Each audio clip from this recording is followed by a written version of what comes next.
को लेकर आप विचार? देखिए, लोगों में सब्र की कमी हुई है। कहीं न कहीं शासन प्रशासन से विश्वास उठ चुका है, इसलिए लोग अपने हाथों में हथियार उठाने लगे हैं, ऑन स्पॉट फैसला करने की जल्दीबाजी करने लगे हैं। तो लोकतंत्र में ये चीज़ें बहुत बुरी होती हैं और इसके लिए प्रशासन को थोड़ा और चुस्त दुरुस्त होना होगा। अपराधियों की धरपकड़ में जो देरी होती है उससे भी उनका मनोबल बढ़ता है। हमारी जो न्याय की व्यवस्था है उसमें सालों लग जाते हैं न्याय पाने में, न्याय दिलाने में, तो इस कारण भी अपराधियों का मनोबल बढ़ता है। तो इन सब चीज़ों को अब रिव्यू करने की ज़रूरत है। त्वरित केस हो, त्वरित केस का निष्पादन हो, पुलिस महकमा थोड़ा ज़्यादा संवेदनशीलता के साथ केसेस को हैंडल करे। ये चौतरफा काम है। इसमें जो आम जनता है जागरूक होना होगा, प्रशासन को जागरूक होना होगा, नेता को जागरूक होना होगा, न्याय व्यवस्था यानी executive, judiciary, legislative plus media और जनता सब जागरूक होंगे तभी जाके इन चीज़ों पर लगाम लग सकेगा। अच्छा, एक तरफ मीडिया की जागरूक की बात कर रहे हैं, तो लगातार हम देख रहे हैं कि एक ही माह में दो पत्रकार की हत्या कर दी जाती है, तो वो कैसे यानी कि उठा पाएंगे आप लोगों को यानी कि आवाज़ों को? देखिए, जहाँ स्वार्थ आता है तो वहाँ पर इस तरीके की वारदातें होती हैं, लेकिन आप ये देखिए कि मीडिया आज इतना सशक्त है कि वो घटनाओं को दबाने नहीं देता। चीज़ें मीडिया के कारण निकल कर बाहर आ जाती हैं। कोई लाख कोशिश करे, कहीं पर सोशल मीडिया के कारण जो बात लोग नहीं जानते हैं जनरल लोगों तक बात पहुंच जाती है। इसलिए सोशल मीडिया और मीडिया की भूमिका तो बहुत अहम है। रही बात तो हत्याएं पर्सनल कारण से भी होती हैं, सामाजिक कारणों से भी होती हैं। अगर ऐसे में त्वरित न्याय मिले, त्वरित कार्रवाई हो तो इन चीज़ों में, इन घटनाओं में स्वतः कमी आएगी। लगातार देखा जाता है कि पक्ष या विपक्ष की बात होती है, सरकार किन्हीं की बनती है, तो कभी समय लोग कहा करते थे कि बिहार में जंगल राज है, लेकिन आज देखा जाए मैम फिर वही घटना लगातार हो रही है, तो इसको क्या कहेंगे राजनीतिक मुद्दा में?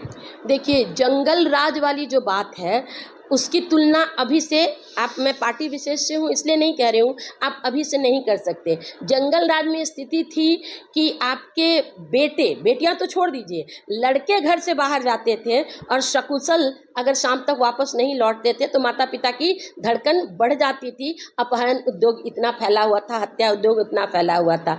अभी की जो स्थिति है तो लोगों में मैं कहूँगी कि एक पूरा जनरेशन, उसकी परवरिश, इन सब चीज़ों को रिव्यू करने की ज़रूरत है। क्योंकि हमारे बच्चों में आज जो छोटे छोटे बच्चे क्राइम कर रहे हैं, अभी 5 साल का लड़का एक स्कूल में पढ़ता था, वो 8 साल के लड़के को गोली मार देता है, क्यों? तो उसको गाली दिया। तो ये धैर्य रखना माता पिता नहीं सिखाते। मैं एक शिक्षाविद हूँ, तो मैं इसके कारणों में यदि कहूँ तो संयुक्त परिवार का प्रचलन घट रहा है। संयुक्त परिवार में एक दूसरे की बात लोग सुन लेते थे, सह लेते थे, छोटी मोटी बातें बहसबाजी के बाद शांत हो जाती थी। अब तो एकल परिवार, एक बच्चा, उसकी सारी जिद मानी जाती है। तो बच्चे बड़े होके हर चीज़ पर आधिपत्य जमाते हैं और जो चीज़ नहीं मिलती, इतना आसानी से कट्टा उपलब्ध है, चाकू उपलब्ध है, तो वो हिंसक हो उठते हैं। तो काउंसलिंग की ज़रूरत है। माँ बाप को परवरिश में देखने की ज़रूरत है, वो कैसी परवरिश बच्चों को दे रहे हैं। इन तमाम चीज़ों को देखना होगा।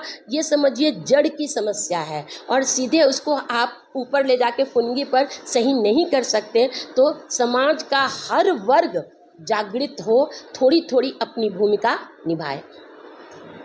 अभी फिलहाल स्मार्ट सिटी को लेकर कहा जाए तो मुजफ्फरपुर में जहाँ तहाँ देखा जाता है कि पानी का जल जमाव होता है, रोड टूटे हुए दिख रहे हैं, तो इस पर आप क्या कहेंगे? देखिए, ये एक बहुत बड़ा मुद्दा है।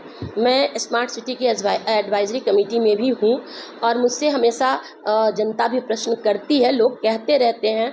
मैं जब भी गई हूँ बोर्ड में, मैंने आवाज़ बुलंद की है। स्मार्ट सिटी की जो ये अवधारणा है, कहीं ना कहीं लाया गया अच्छे मन से, लेकिन उसकी अवधारणा में अब एडीबी एरिया, कुछ एरिया को आप चिन्हित करके और वहाँ कुछ विकास कर लीजिएगा और बाकी वहाँ तक जाने का सारा एरिया वैसा रहेगा, तो इसका क्या लाभ होगा? लोगों में कोऑर्डिनेशन नहीं है। विभागों में नगर निगम का कोऑर्डिनेशन निर्माण विभाग से नहीं है, उसका जल विभाग से नहीं है, जल विभाग का विद्युत विभाग से नहीं है। तो यहाँ तो यही बात है, स्मार्ट सिटी है, एक विभाग आता है, एक बार सड़क कोड़ के चला जाता है, दूसरा आता है, उसको पाइप बिछाना है, वो कोड़ के चला जाता है। उस कोड़ने के जाने के बाद उसको ठीक करने की जिम्मेदारी यह तय नहीं की गई है। तो संवेदकों पर लगाम लगना ज़रूरी है कि जो तोड़े, जो काम करे वो बनाए। प्लानिंग के स्तर पर चीज़ें होनी चाहिए कि इस क्षेत्र में हमें पाइपलाइन देना है, गैस का, पानी का, बिजली का, तो एक बार हो और तीनों लाइन जाए। तो हर विभाग अलग अलग है, इसका एक कोऑर्डिनेटर होना चाहिए। मैं बहुत इसको महसूस करती हूँ कि नगर निगम, स्मार्ट सिटी जहाँ भी काम है वहाँ एक कोऑर्डिनेशन बोर्ड होना चाहिए, और जो भी विभाग काम करवाए उस कोऑर्डिनेशन बोर्ड में सारे मामले जाएं और वहाँ से उसके हेड नगर निगम के जो मेयर हो वो हो सकते हैं, जो विधायक हो वो हो सकते हैं। इन कोऑर्डिनेशन के अभाव में नगर निगम नरक निगम अभी बना हुआ है।